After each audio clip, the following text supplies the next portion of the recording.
देखिए आज का है mark entry and insert index. इसमें क्या है कि रेफरेंस मेन्यू में जब आप आते हैं, यहाँ पे कैप्शन के बाद एक ऑप्शन है mark entry and insert index. तो इसको इंडेक्स ही बोला जाता है इस पूरे टूल को। इसका यूज़ कैसे है, कई बार आपने देखा होगा कि जब आप कोई साइंस की बुक पढ़ते हैं या कोई इंग्लिश की बुक पढ़ते हैं तो उसमें कई ना टफ वर्ड्स होते हैं या न्यू वर्ड्स होते हैं। तो उन नए वर्ड्स के लिए हम उस वर्ड का वर्ड लिखते हैं और उसका मतलब लिख देते हैं, फिर वर्ड लिखते हैं उसका मतलब लिख देते हैं। तो ऐसे ही करके जिस तरह से ये टेबल ऑफ कंटेंट में देखा होगा आपने कि ऐसे टेबल में चैप्टर का नाम हुआ और डॉट डॉट डॉट करके यहाँ पे पेज नंबर हुआ।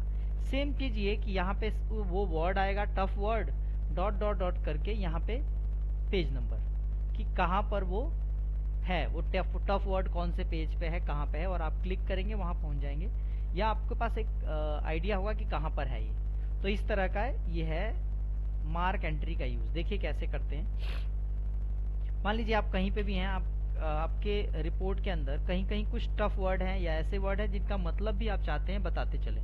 शिवम मोबाइल रख लीजिए जेब में।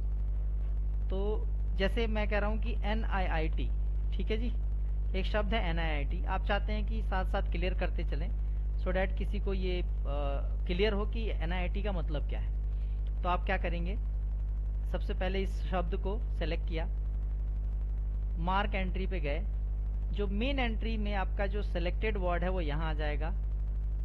नीचे सब एंट्री में आपको इसका मतलब लिखना है। जैसे आपने NIIT का लिखा national institute of information technology,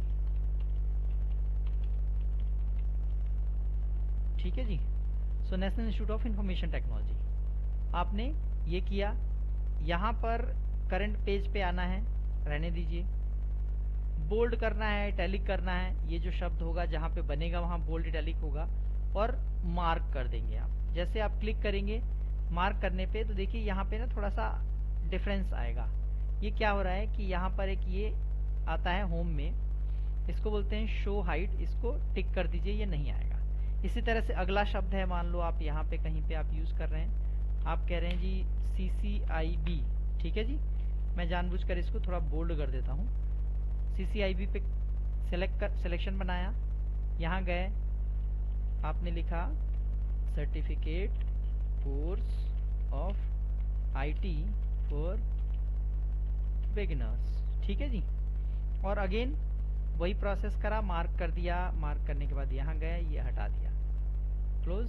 next word ऐसे ही कुछ और भी है आपके पास, मान लीजिए आप कह रहे हैं CCAWE, आपने इसको सेलेक्ट किया, मैं जानबूझ के बोल्ड कर रहा हूँ, यहाँ गए, mark entry, certificate course in advance word and excel, ठीक है जी। ये इसका फुल फॉर्म है। सेम प्रोसेस लिया और मार्क एंट्री कर दी, क्लोज कर दिया आपने, और आप यहाँ आए, आपने इसको शो हाइट से हाइड कर दिया। ये ऑप्शन आपने उसी तरह से है जैसे आपने रेफरेंसेस में कैप्शन दिया था या साइटेशन दिया था या ये वाला लेबल दिया था, उसी तरह आपने इसको मार्क एंट्री कर दी। अब उसके बाद यहाँ पे आना है और यहाँ जाकर आपके पास एक ऑप्शन है, देखिए यहाँ पे प्रिंट में कैसा आएगा या कैसा छपेगा वो प्रीव्यू दिखा रहा है। यहाँ पे आप क्लिक कर दीजिए, यहाँ पे आपका वो टफ वर्ड, फिर मतलब, और फिर डॉट डॉट डॉट करके ये टफ वर्ड कहाँ है, पेज नंबर, ऐसे आएगा। यहाँ पे देखिए इंडेंटेड में आपको क्या है, कॉलम, एक कॉलम में आएगा, कॉलम समझ रहे हैं ना, मतलब इस पेज को दो हिस्सों में बांटना। जैसे न्यूज़पेपर पढ़ते होंगे आप, न्यूज़पेपर हमेशा कॉलम में आता है, मैगजीन्स में कॉलम में न्यूज़ आती हैं, खबरें आती हैं। तो आप इसको एक कॉलम कर दिया आपने और ओके कर देंगे। उससे पहले आप देख सकते हैं ये यहाँ पे आप देख सकते हैं कैसा डॉट डॉट चाहिए, क्या क्या चाहिए, ये सब छोटे मोटे चीज़ें हैं जो आप देख सकते हैं। और उसके बाद आप ओके करेंगे तो देखिए इस तरह से आ जाएगा। फ़ायदा क्या है, आपको यहाँ जाके आप देख सकते हैं, ये जैसे आप टेक्स्ट लाते हैं वैसा ही है। आप यहाँ जाकर, इसमें जाकर आप इसको ऐसे भी कर सकते हैं, या किसी किसी शब्द को, जैसे यहाँ पे आपने इसको सेलेक्ट किया, इसको आपने ऐसे कर दिया, तो इनके मतलब आ जाएंगे आपको, और आप इनको ऐसे कर सकते हैं। तो ये जो AWE है, इसका ये है और ये 4 नंबर पेज पे है। तो दोस्तों इस तरह से इंडेक्स हमारा तैयार हो चुका है और रेफरेंसेस मेनू का इंडेक्स जो ऑप्शन है वो हमने कंप्लीट कर लिया है और आपको इसको करना है। Thanks for your precious time. Have a nice day.